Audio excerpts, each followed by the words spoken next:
You mentioned the word inflation there. You recently said you have no short-term answer to bring down gas prices, but as you know, it's not just gas prices now. Rents are up. The cost of everyday items are up. Inflation in the U.S. is at a 13-year high. So when specifically should Americans expect those prices to come down?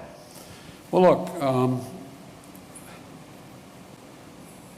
first of all, the significant reason why prices are up is because of COVID affecting the supply chain. I mean, I know I'm not trying to be instructive. I know you know this, number one. Number two, if you take a look at, gas prices and you take a look at oil prices, that is a consequence of, thus far, the refusal of Russia or the OPEC nations to pump more oil. And we'll see what happens on that score sooner than later. Number three, I think if you take a look at what we're talking about, you look to this coming Thanksgiving.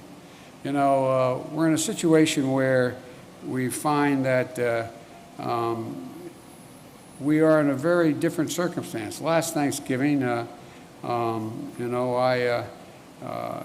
as I said, this year we're working on a supply chain issue. But last Thanksgiving, I sat down with my wife, my daughter, and my son-in-law. This Thanksgiving, we're all in a very different circumstance.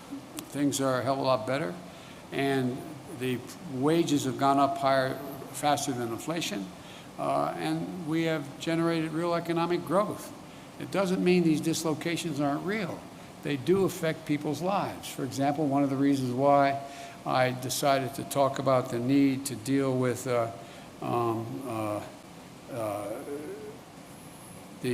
operation and the gouging that occurs in some of the pricing of beef and chicken and other things is that that's why I think that's why I indicated to you we're going to look at whether or not there's a violation of antitrust laws and what they're doing.